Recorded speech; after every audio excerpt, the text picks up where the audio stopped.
में कोई प्रॉब्लम नहीं है। मतलब ये जो कहानी है ये हमें एक शिक्षा देती है, love across the salt desert. Across का मतलब उस तरफ, साल्ट डिजर्ट का मतलब जो नमक का रेगिस्तान है गुजरात में, कच्छ का रण जिसको हम बोलते हैं। और वहां उस नमक के उस रेगिस्तान के उस पार है। तो इसमें जैसे कि मैंने आपको बताया कि एक लड़का है और वो एक लड़की से प्यार करता है, लड़की पाकिस्तान में है और लड़का हिंदुस्तान में है। लड़का किस प्रकार से अपने प्यार को पाता है, कैसे उसको पाता है, क्या क्या स्ट्रगल वो करता है। और ये भी इस कहानी के अंदर एक शिक्षा मिलती है कि व्यक्ति अगर चाहे तो कुछ भी कर सकता है। मतलब कोई भी चीज असंभव नहीं है। समझ रहे हैं मेरी बात को आप? Yes sir. कोई भी दुनिया में चीज असंभव नहीं है, कहने का मतलब ये है। आप समझिए इस बात को, है ना। यही इस यस। कहानी में वो लड़का बड़ा स्ट्रगल करता है। मैं आपको समरी बताता हूँ इस कहानी की। एक लड़का है, बॉर्डर पे रहता है और वो छोटेपन से ही अपने पिताजी के साथ बॉर्डर पार करके पाकिस्तान में जाता है गैर कानूनी तरीके से। यहाँ से कुछ वो लेकर के जाते हैं पाकिस्तान में और वहां जाकर के उसको बेचते हैं। कुछ पैसा उनको मिलता है, कुछ पैसे से वो वहां से कुछ चीजें खरीद के लाते हैं और उनको यहाँ पर बेचते हैं। ऐसे उनकी आजीविका चल रही है, गरीब लोग हैं। तो जो लड़का है, इसका नाम क्या है, शायद इसका नाम है नजब है शायद। यस सर, नजब है और लड़की का नाम वो फातिमा कुछ। Fatima. Yes sir, Fatima. Fatima sir. है ना। नजब तो लड़के का नाम है इसमें,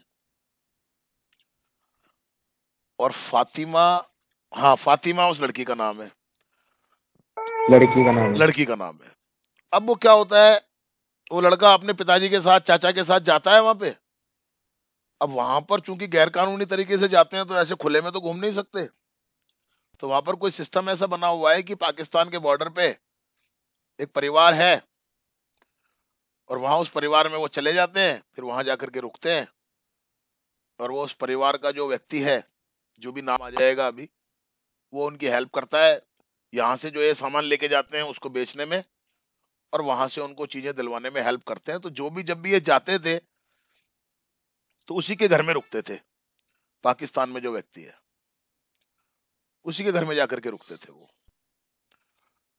तो और वापस जब काम होता था तो रात में आ जाते थे। समझ रहे हैं, रात में जाते थे और रात में ही आते थे। दिन में तो पॉसिबल भी नहीं होता, रेगिस्तान में तो वैसे ही पॉसिबल नहीं होता। तो ये जो नजब नाम का लड़का है ये भी जाता था और वहां जिसके पास वो जाकर के रुकते थे उनकी एक लड़की थी जिसका नाम था फातिमा।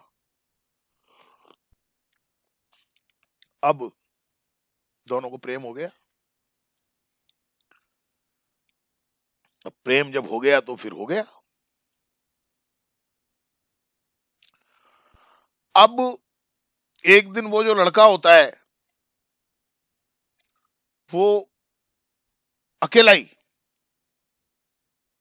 पाकिस्तान पहुंच जाता है उससे मिलने के लिए। और ना केवल पहुंचता है बल्कि वहां से उसको लेके भी आ जाता है साहब। अब ऐसा तो नहीं होगा कि इतनी आसानी से हो गया होगा बॉर्डर क्रॉस कर जाओ और कुछ नहीं हो। इतना आसानी तो है नहीं।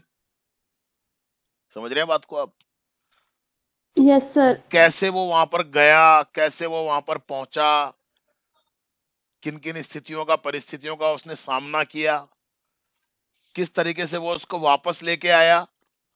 मतलब वहां से जब वो आया तो उसको साथ में लेके भी आ गया अपने। किस तरीके से वो yes लेके sir. आया, क्या हुआ, कैसे हुआ, काफी सारी परेशानियों को सामना करने के बाद में वो उसको वहां पर लेकर के आया। और एक बात इसमें ये भी है कि भाई उनका जो गांव था इस लड़के का, वहां पर लगातार 3 सालों से सूखा पड़ा हुआ था, बरसात नहीं हो रही थी। लेकिन जैसे ही नजब उस लड़की को लेकर के आया अपने गांव के अंदर, तो वैसे ही बरसात होने लग गई। तो लड़की को बड़ा शुभ मानने लगे कि देखो हमारे इलाके में जहाँ 3 साल से सूखा पड़ा हुआ था, इस लड़की के आते ही और बरसात हो गई। तो किसी भी दृष्टि से आप उसको देख लें, पर कुल मिला के जबरदस्त संघर्ष की कहानी है। This is a love story. आप खूब देखते होंगे फिल्मों में इधर उधर, ये ट्रू स्टोरी की yes तरह sir. है। ट्रू तो नहीं है, लेकिन सच में अगर आप इसको इमेजिन करेंगे तो काफी प्रभावित करेगी आपको ये स्टोरी। सर वो मूवी थी ना बजरंगी भाईजान। बजरंगी भाईजान नहीं, एक मूवी आई थी रिफ्यूजी। अरे सर उसमें भी तो ऐसे था ना, वो पाकिस्तान के बॉर्डर के वहां गया था, फिर उसको कितनी बार तो पकड़ लिया था। वो तो अलग मैटर था, वो लव स्टोरी नहीं थी। हाँ सर, पर बता रही वो हूँ मैं तो, बच्ची वो को छोड़ने था जाता ना। है। बच्चे को छोड़ने जाता है, लेकिन इस लेसन के ऊपर जो लव स्टोरी बनी है ना, वो बनी है रिफ्यूजी। अभिषेक बच्चन की पहली मूवी थी। समझ रहे हैं आप मेरी बात आज को? देखेंगे सर। देख लेना yes बेशक sir. आप, अभिषेक बच्चन की पहली मूवी थी रिफ्यूजी, है ना? तो आप थोड़ा सा यस सर। देखें जरा इस लेसन को। KKN दारूवाला लिखी हुई है। सर सरनेम कितना? KKN Daruwalla is a well known Indian story writer and poet. काफी जाने पहचाने भारत के कवि हैं, लेखक हैं। He was born in Lahore in 1937। 1937 में देश की आजादी से पहले लाहौर में इनका जन्म हुआ था। KKN Daruwalla began his career as a government servant and was also a member of the Commonwealth Observer Group to Zimbabwe in 1980। और इन्होंने अपने जीवन की जो शुरुआत की थी, जीवन वृत्ति की, वो एक सरकारी कर्मचारी के रूप में की थी। और Commonwealth observer group to Zimbabwe जो गया था, कॉमनवेल्थ का ग्रुप जो गया था, उसमें एक मेंबर भी थे। और इनकी जो राइटिंग वर्क है, ये जो लेखन का कार्य करते हैं ना, ये मानवीय भावनाओं को प्रतिबिंबित करते हैं साहब। मानवीय भावनाओं की संवेदनाओं को प्रतिबिंबित करते हैं। देखिए आदमी जो होता है ना, वो भावनाओं से चलता है बहुत कुछ, संवेदनाओं से चलता है बहुत कुछ, क्योंकि आदमी कोई केवल हार्ड मास का बना हुआ कोई पुतला नहीं है साहब। तो उनको ये प्रतिबिंबित करने वाला इनका काम होता है। He has authored several books and is a recipient of साहित्य अकेडमी अवार्ड। और बहुत सारी किताबों के लेखक भी रहे हैं ये, इन्होंने लिखा है। और साहित्य अकादमी पुरस्कार जो होता है वो भी इनको प्राप्त हुआ है, वो भी इन्होंने लिखा। कहने का मतलब है कि बहुत अच्छे राइटर हैं और लिखने की कला है इनकी। देखिए आप किस प्रकार से लिखते हैं, ये लिटरेचर वाले स्टूडेंट्स के लिए या आप में जो भी लिखने का शौक रखते हैं उनके लिए। ध्यान से सुने, मैं आपको बार बार कहता हूँ, लेसन्स को ध्यान से पढ़ें जिससे कि उसके कंटेंट्स आपके दिमाग में रहें और आप किसी भी तरह का आंसर आप दे पाए उस लेसन में से अगर पूछा जाए तो। चालू करते हैं। The drought in Kutch had lasted for 3 successive years। लगातार 3 सालों तक कच्छ में, कच्छ का नाम सुना होगा आपने, गुजरात में। Yes sir. 3 साल तक वहां पर लगातार सूखा रहा। Even when clouds were sighted they passed by ignoring the stricken country। और यहां तक कि कभी कभी कोई बादल आसमान में दिखाई भी देते थे ना, तो बिना बरसे इस पीड़ित क्षेत्र में से या गांव में से बिना बरसे अवहेलना करते हुए, उपेक्षा करते हुए निकल जाते थे। कई बार नहीं होता है, आप लोग देखते हो, बादल बहुत जोर से हो जाते हैं, लगता है बहुत जबरदस्त बरसात आएगी, और पता चलता है एक बूंद भी बरसात नहीं आई, धूप निकल गई थोड़ी देर के बाद, बादल सब साफ। Yes sir. The monsoon had, so to speak, forgotten the land. और ऐसा लगता है कि मानसून तो शायद इस धरती को भूल ही गया, आई नहीं रही बरसात तो भूल ही गया ना। मानसून का मौसम होता है जब बरसात आती है तो। द रन ले like a paralysed monster, it's back covered with scab and scar tissues and dried और ब्लिस्टर स्किन। देखिए अभी आपने गफूर वाला एक पार्ट पढ़ा था ना, यस सर। उसमें क्या बताया गया था धरती के बारे में? सूखा जब होता है तो धरती के बारे में बताया गया था ना। Yes sir. देखिए इसमें भी वही चीज आई है, इसमें अलग तरीके से बताया गया है उसी बात को। द रन ले लाइक अ पैरालाइज्ड मॉन्स्टर, पूरा का पूरा रण का क्षेत्र ऐसे पड़ा हुआ था जैसे कोई असहाय बड़ा कोई दैत्य, बड़ा कोई राक्षस पड़ा हुआ हो। Its black back covered with scab and scar tissues and dried blister skin। और इस राक्षस की यानी कि तुलना की गई है धरती की। धरती के ऊपर ऐसे घाव दिखाई दे रहे हैं। घाव का मतलब क्या हो गया? दरारें पड़ी हुई है ना जगह जगह, जैसे आदमी के शरीर में घाव हो जाता है, उसके उसके उत्तक जो होते हैं, उत्तक सूख जाते हैं, ऐसे फपोले से पड़ जाते हैं। सूखी धरती पे क्या होता है, मैंने आपको बताया था उस लेसन के अंदर, 3 साल से बरसात नहीं हुई, जमीन में पानी नहीं गया, तो जमीन तो सूख गई ना, जगह जगह से फट गई जमीन। ऐसे लग रहा है जैसे कोई घाव हो रहे हो इस जमीन के अंदर। उसमें क्या बताया था? ऐसे लग रहा है जैसे उस धरती के अंदर से ब्लड निकल रहा हो, खून निकल रहा हो। सबका अपना अपना तरीका होता है जी, कोई कैसे लिखता है, कोई कैसे लिखता है। The earth had cracked, वही आ गया ना, क्रैक्ड, धरती फट गई थी। And it looked as a chunks of it had been baked in a kiln and then embedded in the soil crust। और ऐसा लगता था कि जैसे धरती के टुकड़े टुकड़े हो गए, धरती में दरारें पड़ गई।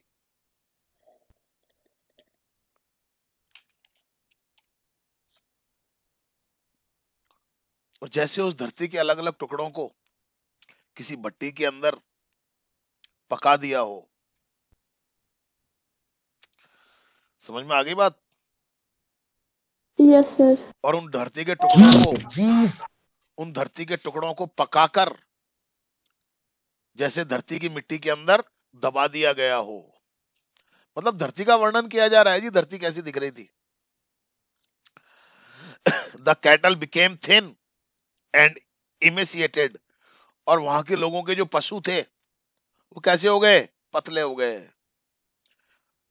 कमजोर हो गए। देखा था ना बैल उसका, गफूर का, सबके ऊपर ही, सूखे का असर तो सबके ऊपर ही पड़ता है जी। सर है जी गुरुजी। द ऑक्सन डाइड, बैल तो मरी गए थे। The camel alone survived comfortably. हाँ, ऊंट जरूर जिंदा थे बड़े आराम से।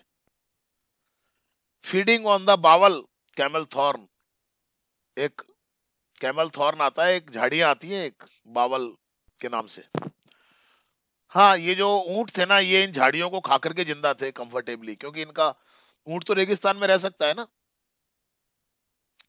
बिना पानी के भी कई दिन रह सकता है। उसका खाना भी ऐसा होता है, कटीली झाड़ियां टाइप होती हैं, कटीली कांटों वाली झाड़ियां टाइप होती हैं, उनको खाकर के वो जिंदा रह सकता है। ये झाड़ियां खूब रेगिस्तान में होती हैं। समझ में आ रहा है आपको? ये आराम से रह रहे थे बस ऊंट, बाकी कुछ नहीं था। And then one day the clouds rolled in the wine skins and the lightning crackled and the wind skins burst। और पता है क्या हुआ? एक दिन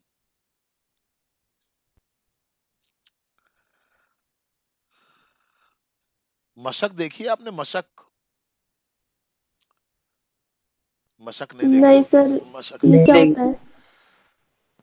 क्या चीज? मशक जो होती है ना, मशक पहले के जमाने में क्या होता था, जैसे पानी लेकर के आते थे भर करके, उसमें एक चमड़े का बना हुआ एक बड़ा सा थैला टाइप होता है, चमड़े का बना हुआ एक बड़ा सा थैला टाइप होता है ना। जैसे आजकल टैंकर नहीं आते हैं पानी के, हाँ बोलिए। तो पहले तो ये टैंकर तो नहीं होते थे पानी के, तो लोगों तक पानी कैसे पहुंचता था दूर दूर से, तो बड़ा सा एक बैग टाइप होता था मशक चमड़े का बना हुआ, है ना। और उसमें पानी भर के लाते थे लोग और पानी की सप्लाई करते थे, कहीं पानी का छिड़काव करना है, कहीं पानी पहुंचाना है, तो वो मशक से किया जाता था, जिसको हम बोलते हैं, मशक को हमने एक नाम दिया है यहाँ पर, वाइन स्किन्स। तो एक दिन क्या हुआ, उस मशक के समान आसमान में बादल घूम रहे थे, घुमड़ घुमड़ कर रहे थे, और बिजलियां कड़क रही थी, बिजली कड़क रही थी, बिजली चमक रही थी,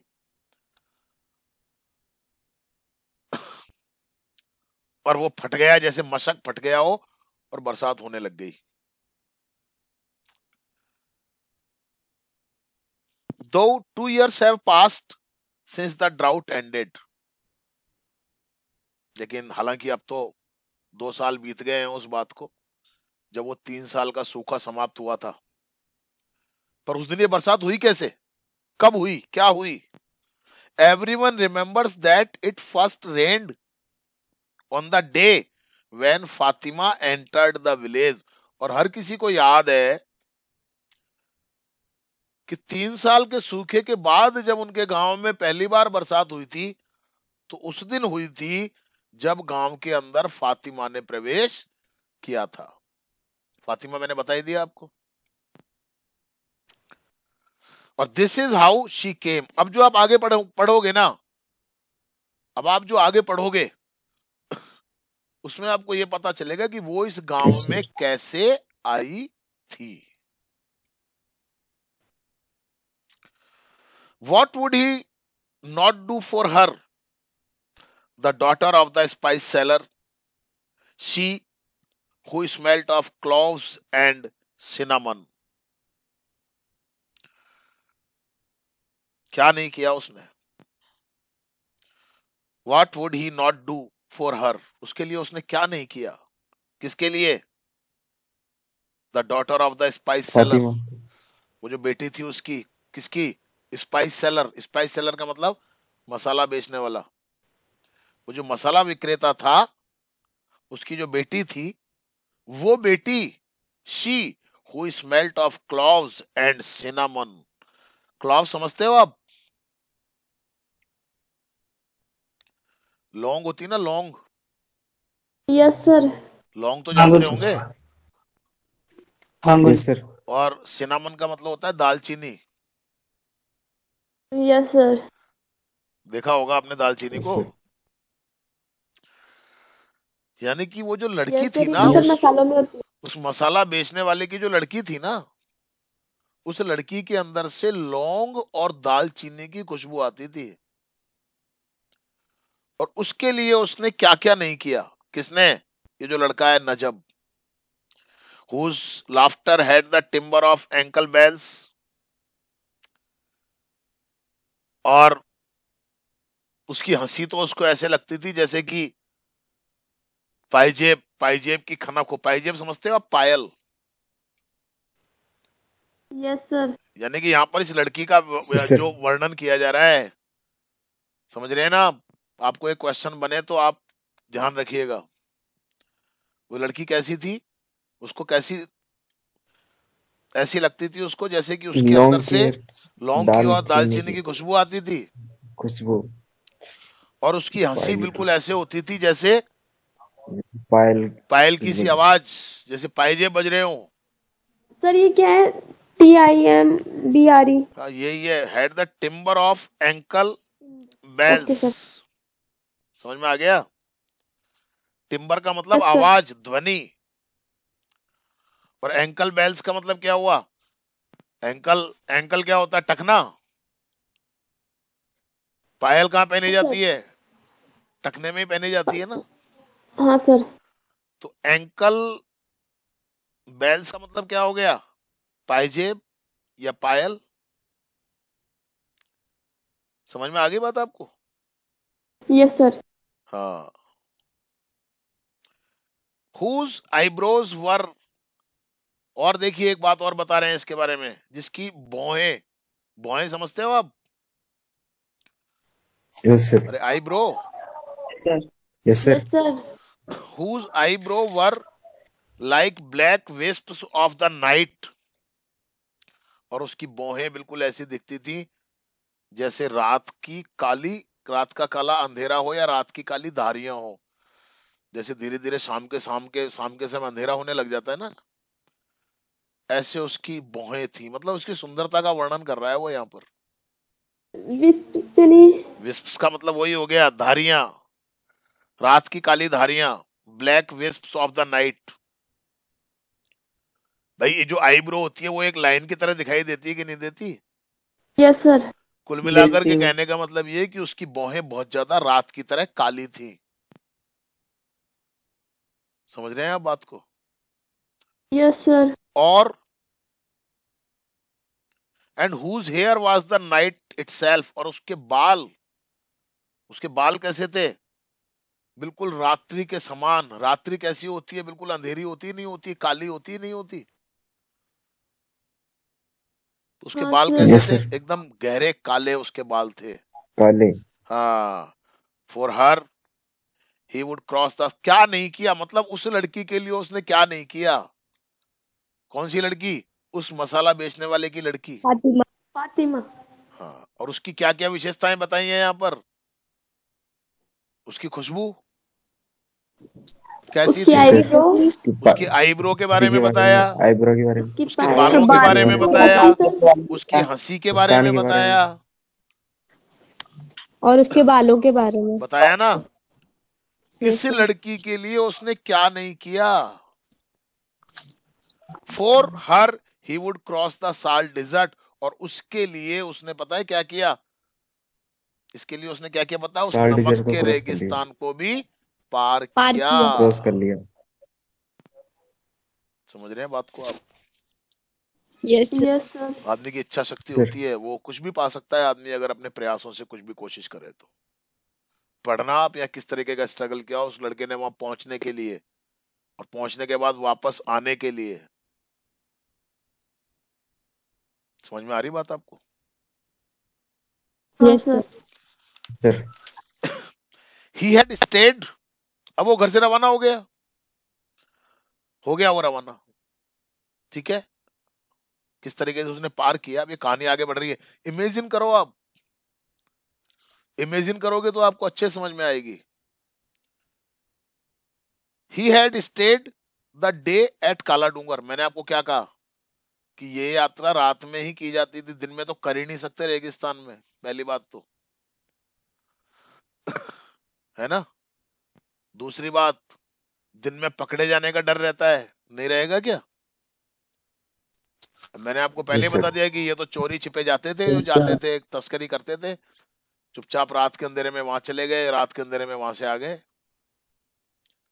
समझ रहे हैं मेरी बात को आप? आज भी जैसे पाकिस्तान के आतंकवादी हमारे देश के यस अंदर, सर। अब तो खैर बहुत कम हो गया है, दिन में थोड़ी आते हैं, रात के समय में आते हैं। यस। तो इस तरीके से दिन में जाना तो संभव नहीं था, क्योंकि गैर कानूनी था।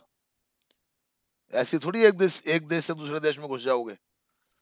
तो दो बातें थी, दिन में क्यों नहीं यात्रा करते थे, दो कारण थे इसके। एक तो पकड़े जाने का डर होता था, दूसरी बात, दिन की गर्मी में जा ही नहीं सकते आप, गर्मी।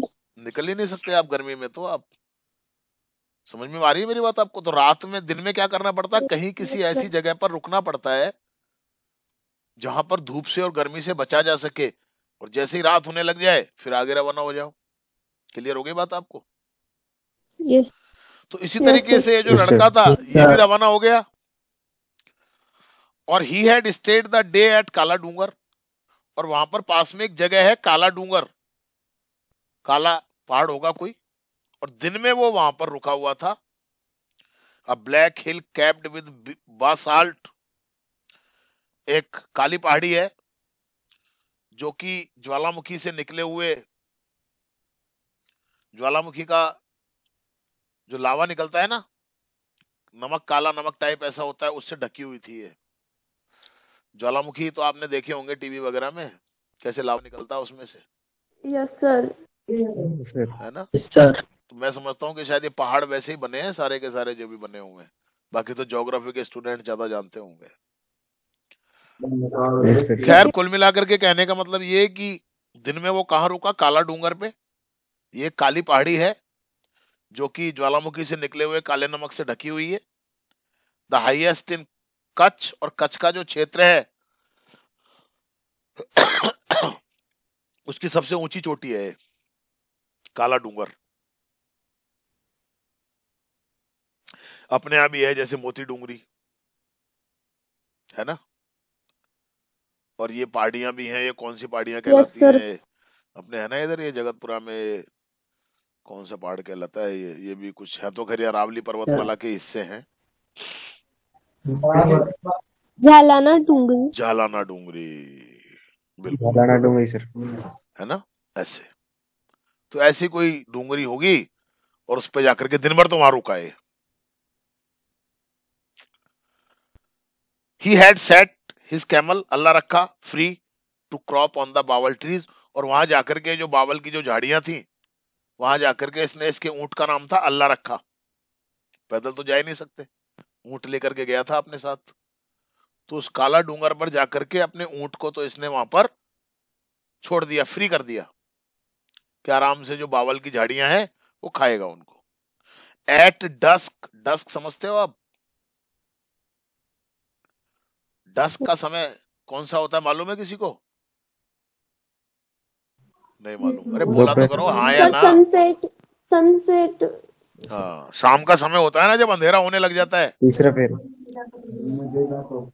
शाम का समय सर होता है ना जब वो गाय वाला। हाँ, डस्क का मतलब होता है जब शाम को अंधेरा होना शुरू हो जाता है। क्या बोलते हैं उसको? वो गाय वापस आती है। गोधूली वेला, गोधूली वेला बोलते हैं उसको। अब Yes, डस्क का sir. मतलब ये सर ये समझिए कौन सा कि टाइम है? जब गायें अपने घर वापस आती हैं खेतों में से। आप तो डस्क का मतलब ये समझ लो जब शाम को अंधेरा होने लग जाता है, ठीक है ना। Okay sir. और he paid homage to the footprints of the Panchmai Pir on the hill top, और वहीं पर ही पहाड़ की चोटी के ऊपर एक पंचमई पीर, पीर जो थे ना, कोई साधु सन्यासी, कोई बाबा जी होंगे, उनके पैरों के निशान थे।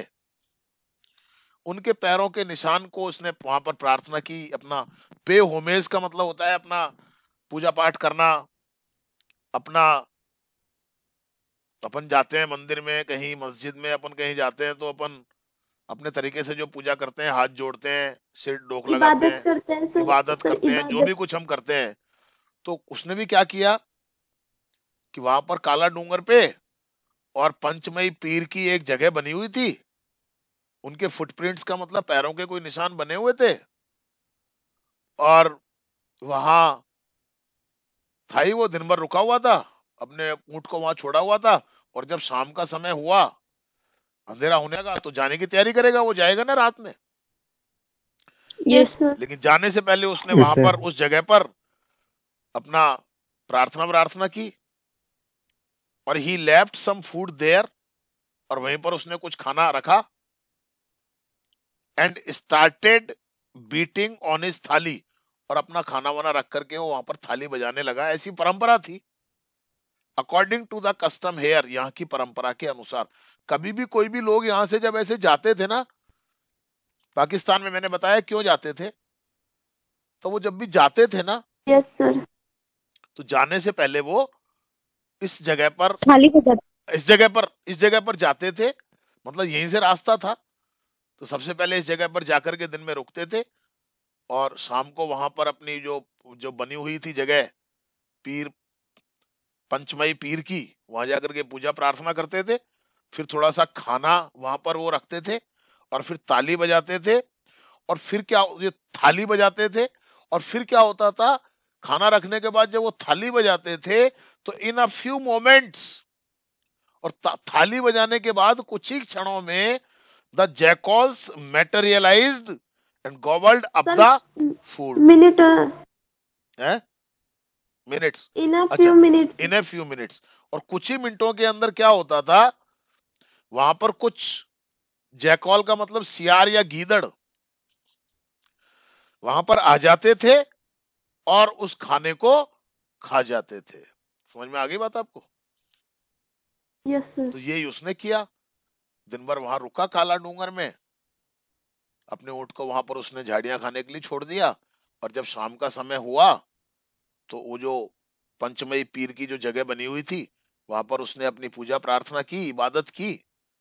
और उसके बाद वहां पर उसने कुछ खाना रखा थोड़ा सा, और खाना रख करके थाली बजाई, तो थालियों की आवाज सुन करके वहां कुछ सियार या गीदड़ आ गए और वो उस खाने को खा गए। दिस वाज ऑस्पिशियस, इसे शुभ माना जाता था कि हाँ भाई गीदड़ आ गए, आपका खाना खा लिया, अब आप आगे की यात्रा कर सकते हो। समझ में आ गई क्या बात आपको? जी गुरुजी। ये रीति रिवाज होते हैं, यस सर। परंपराएं होती हैं जी ये। If they had not turned up, he would have considered the ill effects of the omen serious enough to have cancelled the journey. और अगर वहां खाना रखने के बाद, थाली बजाने के बाद, अगर गीदड़ नहीं आते थे, सियार नहीं आते थे उसका खाने को खाने के लिए, तो ये माना जाता था कि ये शुभ संकेत नहीं है, ये अशुभ संकेत है। और अगर ऐसा है तो फिर वो व्यक्ति जो भी कोई जाता था वो अपनी यात्रा को कैंसिल कर देता था, यानी कि वापस घर आ जाता था। समझ में आ गई आपको ये बात? Yes yes sir. लेकिन ये जब लड़का गया, इस लड़के ने जब सर। ऐसा किया तो गीदड़ आ गए और खाना खा लिया। इसका मतलब ये शुभ संकेत था कि यहाँ पे ये लड़का नजब अपनी आगे की यात्रा कर सकता है। क्लियर हो गई मेरी बात आपको? Sir yes sir. Yes sir. A lamp was lighted in the Peer's honor every night on the hilltop, and the flame could be seen all the way from Khavda. और एक दीपक जलाया जाता था इस पीर के लिए, इस पीर के सम्मान में। जैसे अपन मंदिर में, मस्जिदों में जाते हैं, दरगाह में जाते हैं, मंदिरों में जाते हैं, दीपक जलाते हैं कि नहीं जलाते? मस्जिद में तो नहीं जलाते, लेकिन दरगाहों में तो जलाते हैं। दरगाह में यस सर। जलाते सर। जलाते हैं ना, मंदिरों में भी जलाते हैं। Yes sir. तो इसी प्रकार से हर रात को वहां पर एक दीपक जलाया जाता था पहाड़ की चोटी पर। और उसकी दीपक की जो लौ होती थी ना, उसको खावदा से देखा जा सकता था। खावदा क्या है भैया? मेरे ख्याल से उसके गांव का नाम है। किसके गांव का नाम है? नजब के गांव का नाम है। नजब। दूर से दिखता था वो दीपक जलता हुआ। इमेजिन करो आप जरा उस दृश्य को। Over 100 years earlier, the Panchmai Peer had trussed these salt wastes, serving the people, accompanied as legend had it by a jackal. और सैकड़ों सालों से भी पहले, अब ये क्या कहानी है पंचमई पीर की, वो भी आप सुन लीजिए। सैकड़ों साल पहले ये जो पंचमई पीर है, ये इस नमक के रेगिस्तान में, इस क्षेत्र में लोगों की सेवा करने के लिए, जैसी की कहानी है, एक गीदड़ के साथ यहां पर आया था। समझ में आ गई क्या बात आपको? Yes yes sir. Yes sir. Clear हो गई? हाँ सर।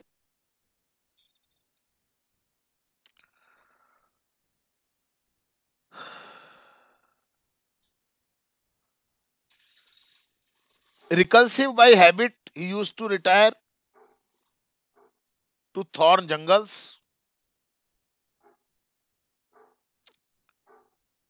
अब इसकी अकेले रहने की आदत थी। ये जो पंचमई पीर थे, इनकी क्या आदत थी? अकेले रहने की आदत थी। अकेला रहने। हाँ, तो ये क्या करते थे? जंगलों में चले जाते थे। और पता है used to retire to thorn jungles, यानी कि जो कांटे भरे हुए जो जंगल थे, इन जंगलों में ये चले जाते थे।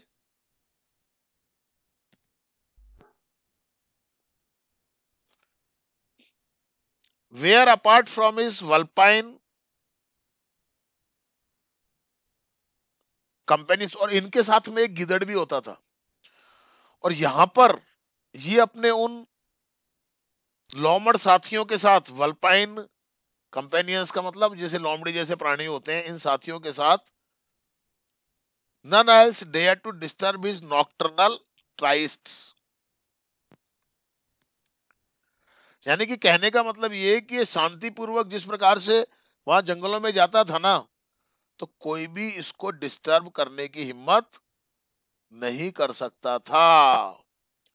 केवल इन गीदड़ जैसे साथियों को ही इस बात की इजाजत थी, बाकी इसको पंचमई पीर की बात बता रहे हैं हम, यानी कि जो पंचमई पीर की जो जगह आई है यहाँ पर, इसके बारे में बताया जा रहा है कि ये जो जगह है, ये सैकड़ों सालों पहले ये माना जाता है कि कोई बाबा ऐसे आए थे पंचमई पीर नाम के, और वो यहाँ लोगों की सेवा करने के लिए आए थे। इनके साथ हमेशा एक गीदड़ होता था, और ये अपने इन जंगलों के अंदर, जो कांटे वाले जंगल हैं, इनके अंदर वो चले जाया करते थे। अकेले रहने की इनकी आदत थी, तो इन गीदड़ों के अलावा इनको किसी की हिम्मत नहीं होती थी जो कोई इनको डिस्टर्ब कर जाए। ऐसे लोगों में कुछ शक्तियां आ जाती है। The custom of feeding the jackal had lingered since then, और तब से ही गीदड़ों को या सियारों को खाना खिलाने की आदत, खाना खिलाने की परंपरा उस क्षेत्र के अंदर मानी जाती है। यानी कि ये मानते हैं कि भाई ये जो गीदड़ हैं, सियार हैं, ये उस पंचमई पीर के साथी हैं, उस पंचमई पीर के साथी हैं। और खाना जो खिलाया जाता है एक प्रकार से कि भाई अगर इन सियारों ने खाना खा लिया तो वो पंचमई पीर उससे खुश हो जाएंगे और अपना आशीर्वाद देंगे आगे की यात्रा करने के लिए। क्लियर हो गई आपको ये बात? अच्छी तरह समझ में आ गई? Yes sir. Yes sir.